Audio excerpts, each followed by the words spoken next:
Amém. Louvado seja nosso amado e poderoso Deus. Louvado seja o Senhor. Que a graça, a paz, a bondade e a misericórdia do nosso Senhor e Salvador Jesus Cristo seja sobre a sua vida nesse tempo de culto em que nós estamos reunidos, mas também em todo e qualquer tempo, seja agora, seja depois, seja à noite, de manhã ou de tarde. Que a graça e a paz de Cristo Jesus esteja com você. Quero convidá-los a abrir as suas Bíblias, a acessar o conteúdo da Palavra de Deus que se encontra no Evangelho de Mateus. Estamos dando sequência. Nós interrompemos de um modo bem oportuno com a presença do pastor Nivaldo Nassif na semana passada e agora retomamos o Evangelho de Mateus com a nossa temática Princípios para Recomeços com Jesus no Sermão do Monte. Estamos falando sobre recomeçar, sobre buscar em Deus e na sua palavra, de que maneira nós podemos recomeçar.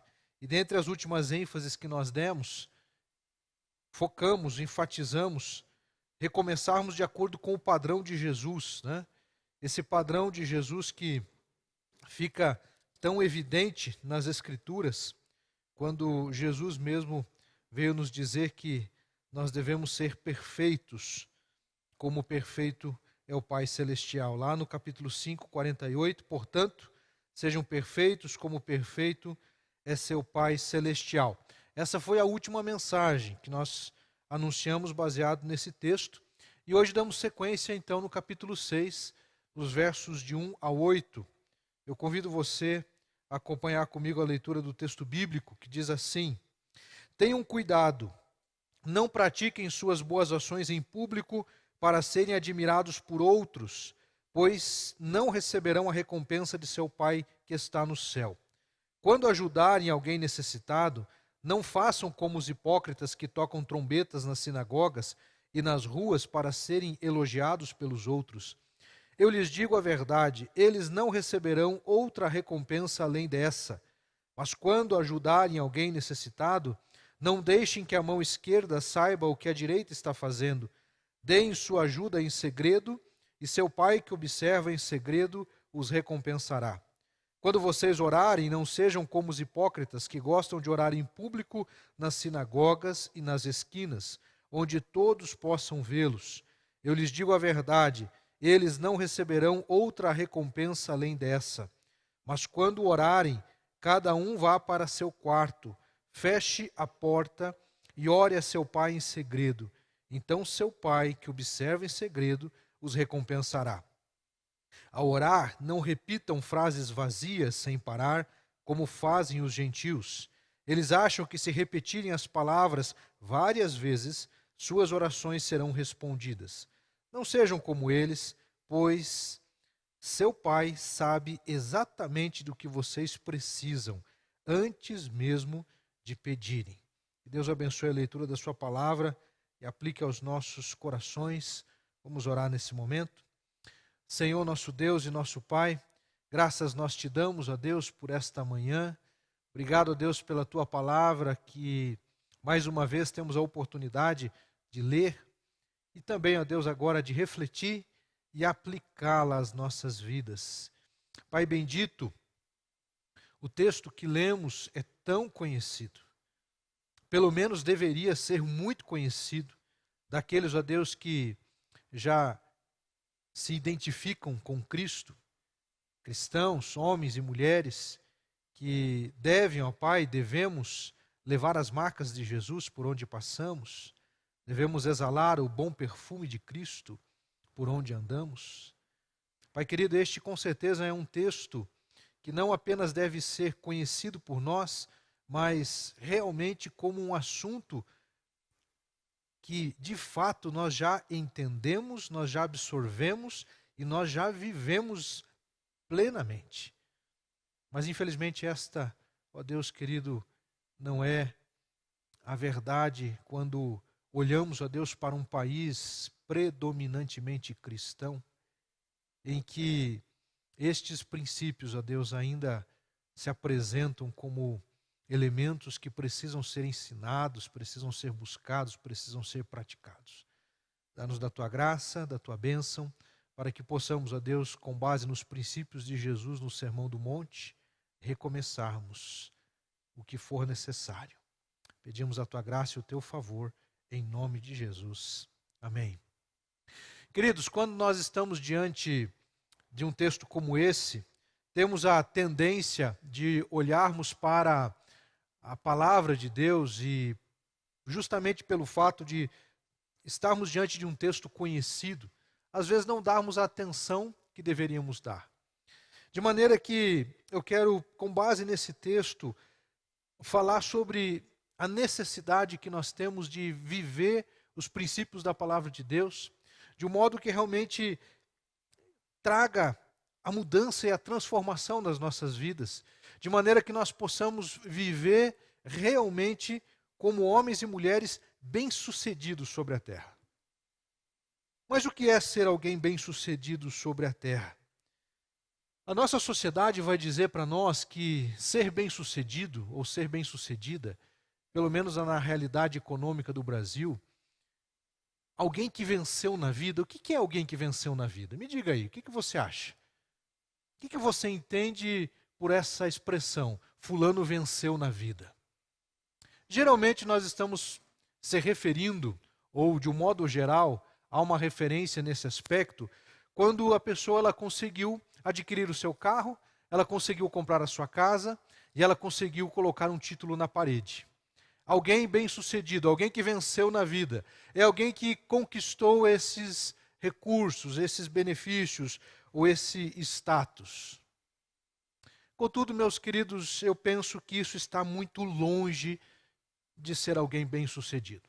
Pode ser bem-sucedido tão somente nesse patamar, que é algo que para as pessoas projeta-se ou apresenta-se como a coisa mais importante a ser alcançada na vida.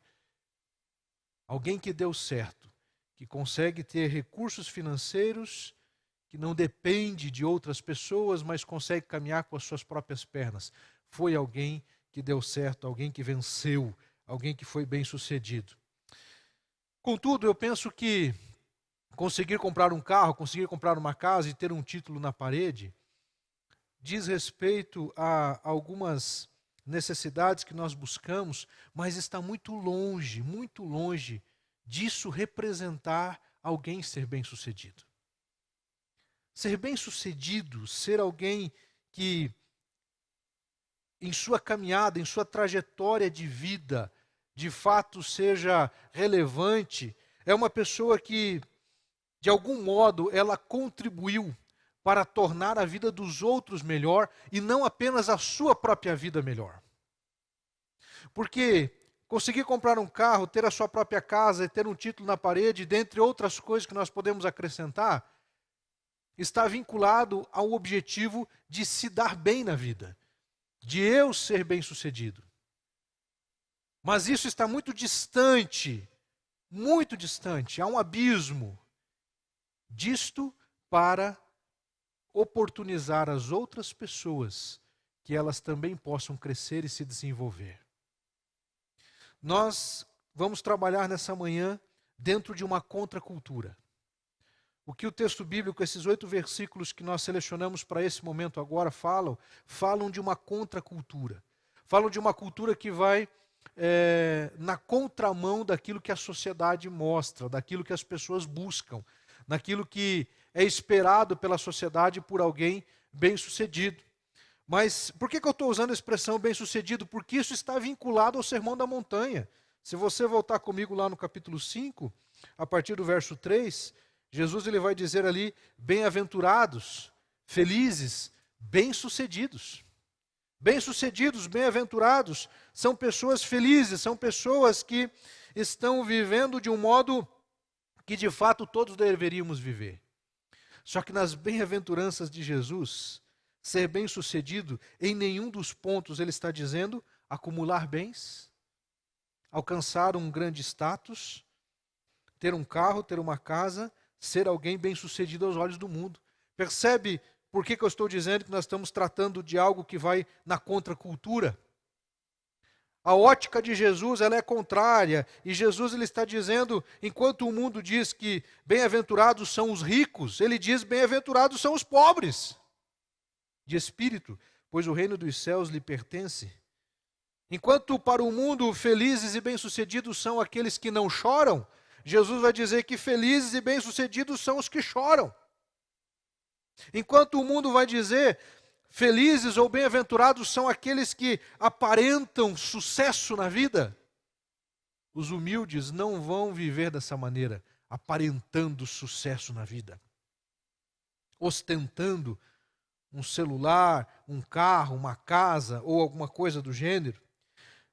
Enquanto alguns vão dizer felizes os que prosperaram na vida e acumularam muitos bens, e têm então em seu nome várias propriedades, registros de imóveis no seu CPF. Alguém bem-sucedido para o mundo é alguém que entrou na carreira corporativa e ele foi galgando posições e foi crescendo na empresa e se tornou ali o vice-presidente ou o presidente ou o diretor.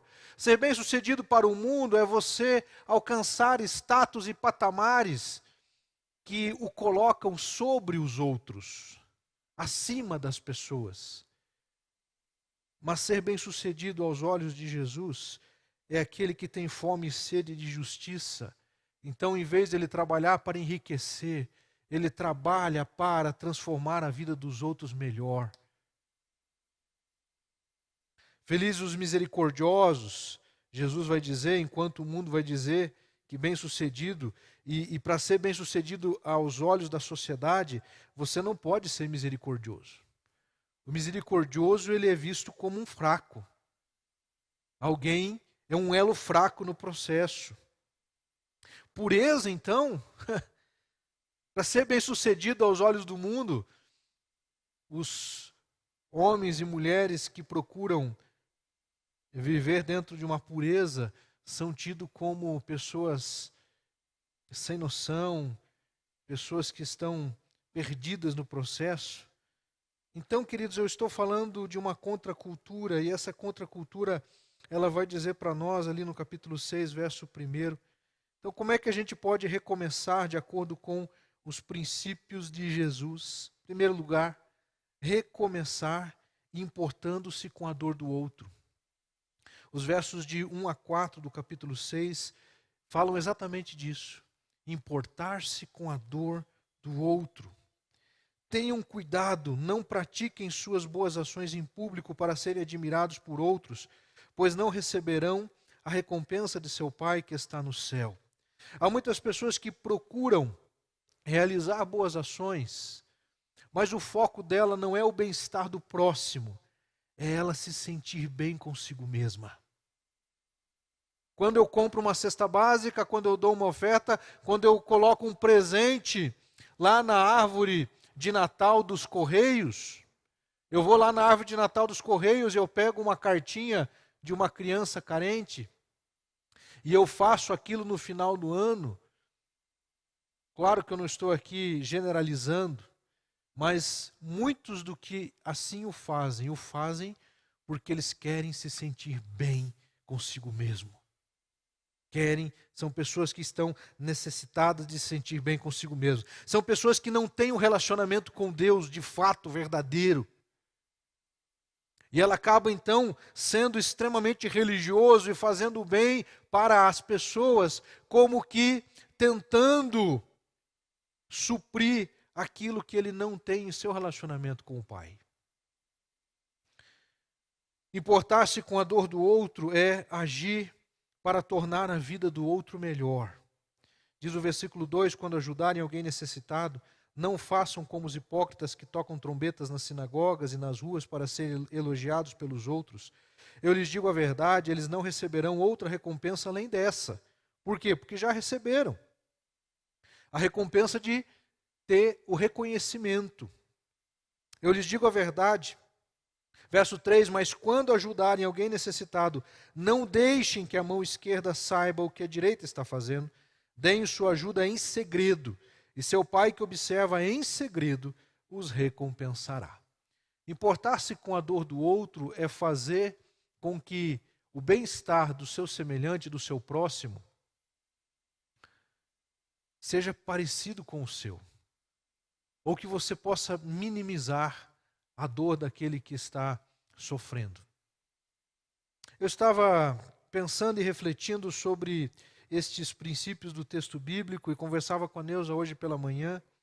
E é interessante nós observarmos que nós temos inúmeros exemplos na Bíblia sobre dependermos de Deus um dia de cada vez.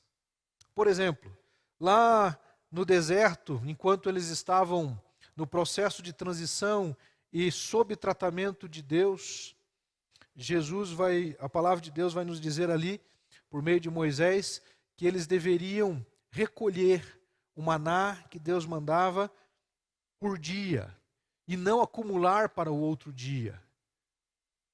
E aqui há um princípio muito importante: nós temos que depender de Deus todos os dias.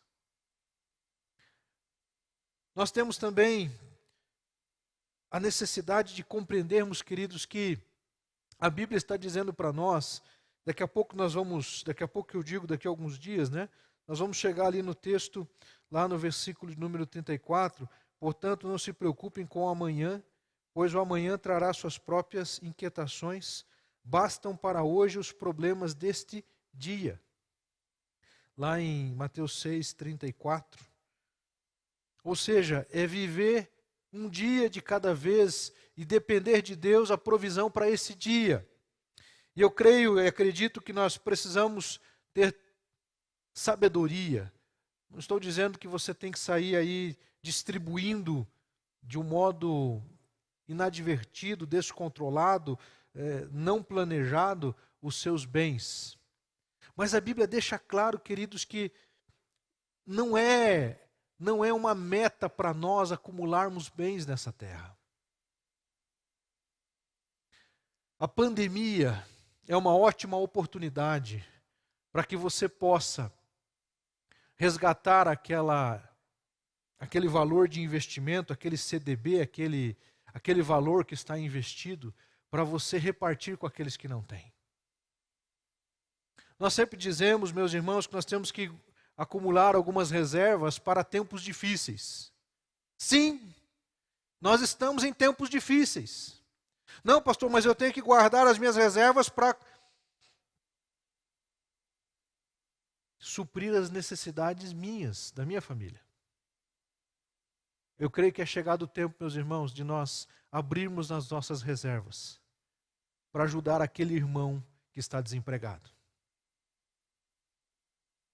Eu creio que é tempo, meus irmãos, de nós tirarmos do nosso bolso para podermos abençoar aqueles que estão sem recursos financeiros.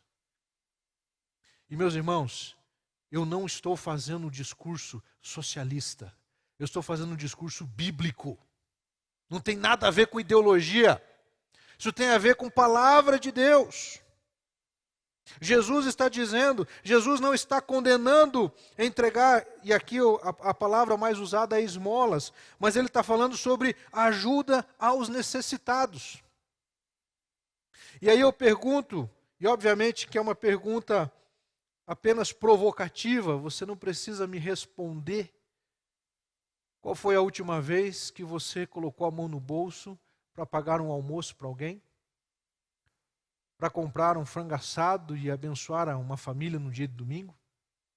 Para ajudar a pagar uma conta que está atrasada? Ajudar a pagar o aluguel de alguém que está necessitado? Ajudar a comprar o remédio que aquela pessoa está precisando? E eu sei, meus irmãos, que muitos dos que me ouvem já o fazem, mas aqui agora eu aproveito esta manhã e o texto bíblico nos oportuniza a condição de realmente refletirmos, porque a sociedade que nós estamos inseridos, ela vai dizer o seguinte: você precisa se preocupar com os seus problemas, com as suas necessidades, então faça reservas para você suprir a sua necessidade quando você precisar. Mas, meus irmãos, eu penso que Deus está nos dando a oportunidade hoje de repartir com aqueles que não têm. Foi isso que aconteceu com a igreja primitiva. Nós não falamos tanto sobre ser como a igreja primitiva. de reproduzirmos os princípios da igreja primitiva. A Bíblia nos diz, meus irmãos, que eles trabalhavam de uma maneira que tudo o que eles tinham era repartido entre eles.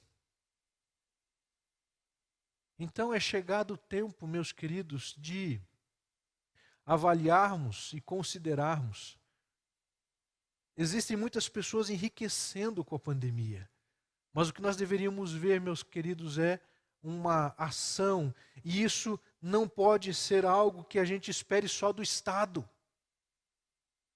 Esse é um outro problema, esse é uma outra situação que precisa ser revista. Nós queremos que o Estado resolva todos os problemas. Também não é assim. O Estado tem as suas responsabilidades. A igreja tem as suas responsabilidades. Nós, como povo de Deus, temos as nossas responsabilidades. Então, meu irmão, minha irmã, as reservas que Deus te deu, os recursos que Deus te deu, são para, sim, abençoar a você, sua família, mas também para suprir a dor do outro. De maneira que você possa verdadeiramente se importar com a dor daquele que está sofrendo. E aí nós temos que fazer um exercício, porque é muito natural e comum, muitas vezes, nós julgarmos que ele não tem porque ele desperdiçou. É muito fácil a gente lançar mão da alegoria da cigarra e da formiga. A formiga se preparou para o inverno, estocou, e aí a cigarra, lembra daquela história? E aí chega o inverno, chega o frio, e a cigarra passa frio, passa fome, e o formigueiro lá está todo abarrotado, cheio de recursos.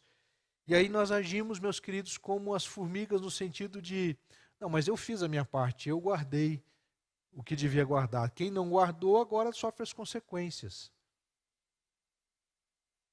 É bem verdade, meus irmãos, que isto está diante de nós. Mas, em nome de Jesus, eu penso que não cabe a nós o julgamento, mas estender a mão àquele que precisa. Cabe a Deus fazer o julgamento. Aquilo que estiver à nossa mão, nós devemos fazer. Aquilo que for possível, nós devemos fazer. Devemos repartir e atender ao necessitado. Segundo lugar, é tempo de recomeçar, importando-se com a dor do outro, mas também, e aí eu uso uma expressão bem pessoal, recomeçar agarrado com o Pai no secreto. Agarrado com o Pai no secreto. Jesus ele vai falar que a ajuda ao próximo, ao semelhante, ela deve ser feita em secreto. Ou seja, você não deve fazer isso para que as pessoas saibam que você é um homem generoso, uma mulher generosa. Isso, de um jeito ou do outro, muitas vezes acaba acontecendo, mas eu não pode partir de mim o desejo, a vontade de contar para as pessoas o bem que eu fiz ou alguma coisa que eu atuei. Mas Jesus ele vai enfatizar aqui, insistir sobre a necessidade de nós trabalharmos no secreto. Trabalharmos no secreto ajudando as pessoas que precisam e também trabalhar no secreto agarrado com o Pai no secreto. Né? Verso 5 ele continua dizendo ali, quando vocês orarem, não sejam como os hipócritas que gostam de orar em público nas sinagogas e nas esquinas, onde todos possam vê-los. Ao orar, diz ali o versículo de número 6, feche a porta e ore a seu Pai em segredo. Então seu Pai, que observa em segredo, os recompensará. A importância de nós entendermos o valor de estar com o Pai no secreto. Porque essa expressão no secreto, ela, na prática, literalmente, pode ser feita no quarto onde nós estamos, ou simplesmente em um ambiente onde você vai ali procurar a Deus e secretamente revelar ou falar ou contar para Deus aquilo que está no seu coração, aquilo que está no seu íntimo. É no secreto que nós vamos falar para Deus das nossas frustrações. É no secreto que nós vamos falar para Deus das nossas indignações para com o mal que as pessoas fizeram conosco ou umas com as outras. É no secreto, meus irmãos, que nós vamos falar para Deus dos nossos sofrimentos, das nossas angústias. E quando nós falamos com o Pai no secreto e contamos tudo para Ele, diminui consideravelmente a necessidade de ter que falar com outras pessoas acerca das nossas frustrações, das nossas indignações, dos nossos sofrimentos. É claro que é muito bom contarmos com pessoas com quem nós podemos compartilhar e falar das nossas mazelas, das nossas dificuldades. A palavra de Deus vai nos dizer: confessai os pecados uns aos outros para serdes curados. Nós precisamos sim dessa dinâmica de cura por meio da confissão. Mas, acima de tudo, nós precisamos ter uma dinâmica de vida com o Pai, porque quando eu falo com o Pai, diminui a necessidade de falar com outros, coisas que não vão edificar a vida deles, coisas que não trarão crescimento para o reino de Deus. Então, com Deus, nós podemos abrir o coração e falar sobre absolutamente todas as coisas. E falar com o Pai no secreto, de acordo com o texto também ali no verso 7, ao orar não repitam frases vazias sem parar, como fazem os gentios. Quem são os gentios? São aquelas pessoas que naquele tempo não tinham a relação com Deus que o povo de Deus tinha. Então, os não-judeus, eram as pessoas que precisavam ser alcançadas pela graça de Deus. Quem são os gentios hoje? São aquelas pessoas que vivem apenas num patamar de religiosidade. Porque a religiosidade, meus queridos, nos leva a rituais. E rituais podem ser meramente mecânicos. Eu acabo falando, repetindo frases que se tornam frases vazias. E nós precisamos considerar que aquilo que nós falamos para Deus, Ele está nos ouvindo. Imagine você conversar com alguém, conversar com a sua esposa, conversar com seus filhos, com um amigo, com uma amiga sua, e ficar o tempo todo repetindo coisas para ele ou para ela. Não vai ser meio estranho isso? Não é esquisito você sentar para conversar com alguém e ficar repetindo a frase? O que você está dizendo para ele ou para ela? Você é alguém burro, porque você não entendeu ainda, tem que ficar repetindo, porque você não entendeu ainda. No nosso relacionamento com Deus, a gente age com Deus como se Ele fosse um ser de pouca inteligência, porque a gente tem que ficar insistindo e repetindo a mesma frase.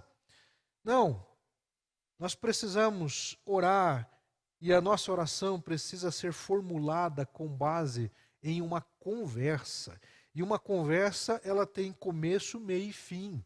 Ela tem propósito. Ela tem intencionalidade. Eu converso com as pessoas com quem eu convivo porque eu tenho algum tipo de intencionalidade nessa conversa. Eu quero estabelecer uma comunicação, eu quero pedir que ele faça alguma coisa que eu estou precisando, eu quero me colocar à disposição para esta pessoa naquilo que talvez ela esteja precisando.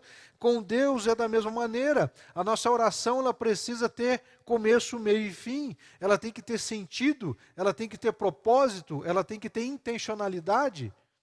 Ao falar com Deus, eu não posso simplesmente jogar palavras ao vento, eu preciso ter consciência do que estou orando. E quando eu oro dizendo, veja, não é pecado orar, Pai nosso que estais nos céus, santificado seja o vosso nome. E assim sucessivamente no que o texto nos diz, ainda que este seja tema para logo mais, não há problema em nós repetirmos estas palavras, desde que tenhamos consciência do que nós estamos orando. Tenhamos consciência do que significam estas palavras. E de fato, quando eu digo Pai Nosso, eu sei que eu estou falando com Deus numa perspectiva de Pai e de coletividade, que eu faço parte de uma coletividade. então existe uma conexão entre o que está sendo dito. Mas eu quero focar, caminhando para o final, que recomeçar, duas formas extraordinárias para recomeçarmos. Recomeçar o casamento. Nós vivemos dias em que os casamentos estão sendo provados. Os relacionamentos conjugais estão sendo testados. Os casamentos, meus irmãos, que suportarem todo o processo de pandemia, eles sairão fortalecidos. Mas existem muitos que sairão quebrados e talvez nem existam mais, como já é o caso em algumas configurações. Mas eu penso que este princípio, recomeçar importando-se com a dor do outro, diz respeito exatamente com isto, importar-se com os interesses do outro. O problema, meus irmãos, é que nós estamos diante de um cenário em que as pessoas elas se importam com os seus próprios interesses. É o marido que se importa com o seu interesse, então ele trata a esposa a partir do que ele quer que ela faça, e vice-versa. A esposa que simplesmente está preocupada com os seus interesses e se o marido está suprindo os seus interesses. Jesus ele vai na contracultura, ele vai na contramão, ele vai dizer, a palavra de Deus vai nos dizer que nós devemos colocar os interesses dos outros abaixo ou acima dos nossos? Acima. Então, se eu coloco o interesse do outro acima, eu preciso ter discernimento e boa vontade para me importar com a dor do outro, com os interesses do outro. Quando um casal vive essa relação, a convivência muda. Porque quando eu vou cozinhar alguma coisa para ele ou para ela, eu vou cozinhar não só aquilo que eu quero comer. Estou dando um exemplo muito simples, meus irmãos, mas que é bem importante, porque a nossa tendência é o que eu quero comer. E quando eu me importo com o que o outro quer comer, eu vou me preocupar o tipo de tempero que eu vou usar. Se o outro não pode comer pimenta, eu não vou pôr pimenta. Se o outro não pode comer a comida muito salgada, eu vou diminuir o sal. Porque eu estou fazendo não para mim, eu estou fazendo para o outro. E aí precisa acontecer, obviamente, um equilíbrio. Nós temos inúmeros exemplos para considerar dentro dessa perspectiva. Recomeçar importando-se com o outro é tornar a vida do outro melhor. Você sabe por que existem padrões de educação ou modos de tratamento? Bom dia, boa tarde, boa noite. Por favor. Por favor, meus irmãos, é uma palavra linda. É uma expressão, né, melhor dizendo, é uma expressão extraordinária. Por favor, abre portas. Por favor, você pode prestar atenção no que eu estou falando? Por favor, você pode abrir a porta? Por favor, você pode arrumar a cama? Por favor, você pode colocar uma xícara de café para mim?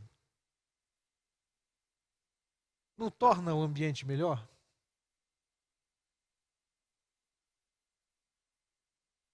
É difícil. Por que é difícil um marido dizer para a esposa: esposa, você podia, por favor, fazer aquela carne que eu gosto? Você acha que ela vai mesmo? Porque você... Ela vai fazer isso se você faz desse jeito.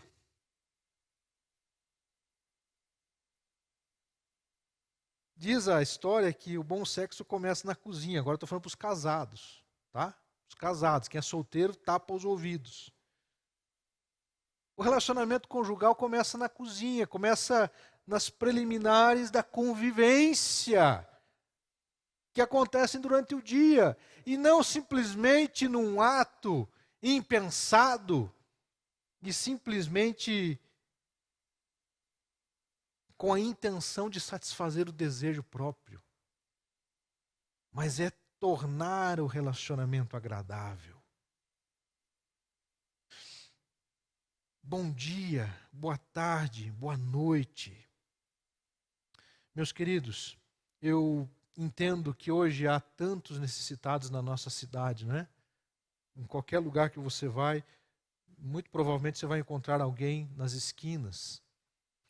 E eu sei que nós temos que tomar cuidado, porque não é ajudar de qualquer jeito também. Mas esse pessoal que está nas esquinas, alguém tem que conversar com eles, irmãos, dizer o seguinte: olha, essa estratégia daqui a pouco vai ter que mudar. Você vai ter que vir com cartão, uma maquininha de cartão. Porque, irmãos, eu não uso mais dinheiro em papel. Alguém ainda usa dinheiro em papel e moeda? Dificilmente. Então, hoje, mesmo que eu queira, às vezes, dar na esquina, não tem moeda dentro do meu carro, porque eu já não uso mais. Muito dificilmente vai ter, e se tiver uma moedinha de 5, 10 centavos. Como é que a gente pode ser efetivo para ajudar alguém necessitado? Existem muitas formas, existem muitas maneiras. Existem hoje, meus irmãos, temos que reconhecer isso, existe uma estrutura social da prefeitura. Existem encaminhamentos. Aquele que quer ser amparado, ele vai encontrar. Converse com a Arida, esposa do pastor Uchoa. Ela, meus irmãos, é diretora de um centro de referência de ação social aqui na nossa cidade. Ela vai te passar os caminhos. Como é que você pode ajudar alguém que está passando por necessidade? Infelizmente, meus queridos, as pessoas elas acabam se aproveitando sim de determinadas situações. Esses dias eu estava numa esquina e um rapaz, eu não sei como é que chama o nome daquele acessório que as pessoas usam para colocar um bebezinho na frente, assim, tem um suspensório aqui, uma bolsa canguru. E um rapaz de uns 22 anos ali, bem vestido, inclusive, bem vestido, com um bebezinho, irmãos. O que é isso se não querer sensibilizar as pessoas? Agora, imagine o risco, a exposição daquela criança naquelas condições. E aí, uma vez conversando com a Arida, nós falávamos sobre essa questão até, inclusive, de pessoas, né, vindas de outros países. Ela diz assim: pastor, a prefeitura tem os processos, tem como fazer os encaminhamentos. Então, liga para o número tal, indica, existem caminhos. Com isso eu não estou dizendo que você não possa fazer nada e não possa atender. A gente precisa ter o discernimento para ajudar e auxiliar dentro desse processo. A igreja, meus irmãos, a nossa igreja, pela graça de Deus, agora eu falo coletivamente, não estou falando de A, B ou C, eu estou falando da igreja, enquanto Igreja Batista Novo Mundo, nós temos irmãos e irmãs que são solidários. Nestas últimas semanas, nós auxiliamos famílias que estavam passando por dificuldades, ajudando a pagar aluguel, ajudando a comprar remédio, ajudando a pagar consulta médica, a tratamento com psicólogo. E isso não é só a Igreja Batista Novo Mundo, não, irmãos. A maioria das igrejas sérias fazem isso. Comunidades, igrejas católicas. Existem uma rede de apoio fantástica nas igrejas. Você, meu irmão, pode ter certeza que a oferta que você designar para ação social, ela vai alcançar esse objetivo. Nós vamos direcionar para atender esse tipo de necessidade. Enquanto pastores, irmãos, tem vários pastores hoje passando necessidade, passando por dificuldades financeiras. A Ordem dos Pastores, a Convenção Batista Paranaense, está auxiliando. A nossa igreja envia o plano cooperativo. O plano cooperativo é 10% das receitas da nossa igreja, que são as receitas mensais. Aquele valor de plano cooperativo vai para a Convenção Batista Paranaense, que dentre muitas das suas ações, ela envia um recurso para o PAP, Programa de Apoio Pastoral.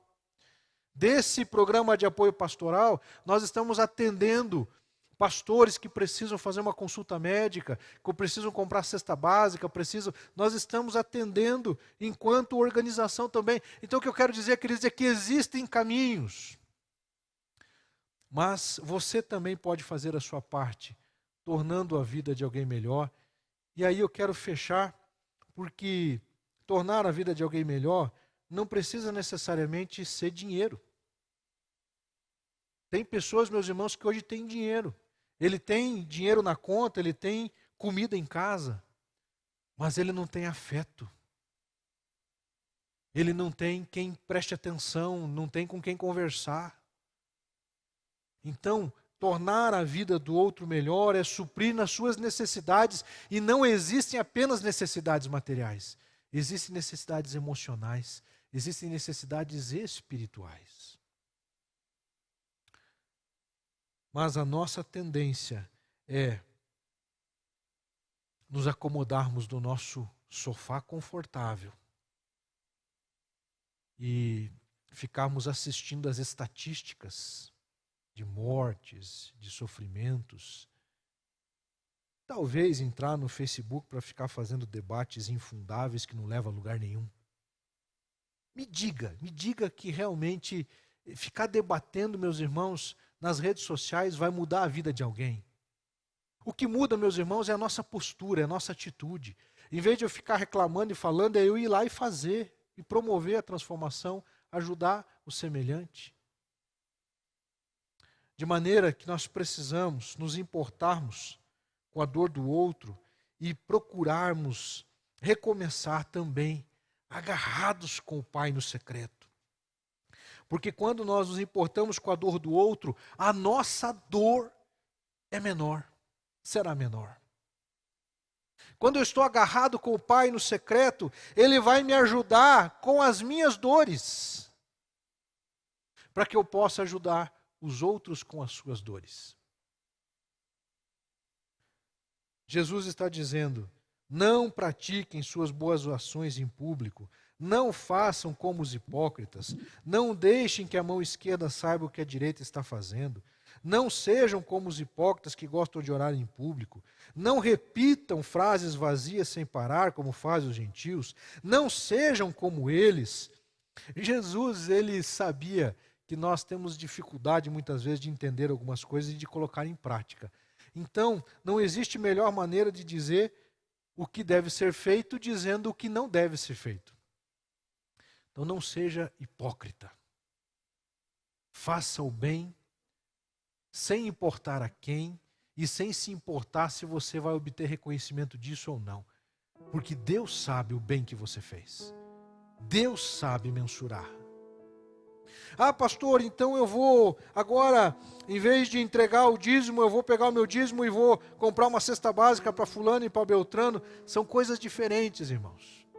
Os dízimos, eles são necessários para a manutenção da obra, e esta obra que inclusive vai atender os carentes, como igreja nós podemos também fazer. E graças a Deus temos feito pela graça e para a glória de Deus. Mas a Bíblia vai falar sobre dízimos e ofertas. Ofertas é aquilo que eu faço além do básico, além do mínimo, que é tornar a vida de outra pessoa melhor, envolver-se na obra missionária, envolver-se nas obras de ação social. É tempo, meus irmãos, de você abrir a porta do seu guarda-roupa e você observar ali quais são as peças de roupa que você vai doar para alguém, não porque ela está rasgada, não porque você não gosta mais do estilo que ali está, mas porque você entende que aquilo vai fazer bem, aquilo vai ajudar alguém que não está, que está precisando. Irmãos, é terrível aquele negócio de doar para bazar, irmãos. Eu já trabalhei muito com bazar na vida, muito. Tanto que eu já não quero mais trabalhar com esse negócio. Porque você recebe roupa rasgada, roupa suja. Meus irmãos, roupas íntimas sujas. Onde uma pessoa está com a cabeça quando ela faz esse tipo de coisa? Doar, meus irmãos, brinquedo para crianças carentes sem roda, quebrado. Não é isso que Jesus está falando. Não é desse tipo de ajuda que Jesus está falando. É fazer, meus irmãos, com amor, com dedicação. Não é fazer porque está sobrando. Mas é repartir, inclusive, daquilo que eu tenho com aquele que não tem. Isso é princípio cristão, é ser cristão. Então, vamos viver e recomeçar importando-se com a dor do outro. A dor com o nosso núcleo familiar, nossos filhos, nossos cônjuges, mas também com o vizinho, com a vizinha, com as pessoas que Deus tem colocado no nosso circuito. E se a gente estiver agarrado com o Pai no secreto, Ele vai nos dar graça, porque não tem coisa melhor, meus irmãos, do que estar agarrado com o Pai no secreto. Ele vai tirar o peso do coração, Ele vai enxugar as nossas lágrimas, Ele vai dizer, vai nos abraçar e dizer assim: meu filho, eu te entendo, eu entendo o sofrimento que você está passando, mas vamos caminhar junto, porque eu vou te dar condições de continuar avançando.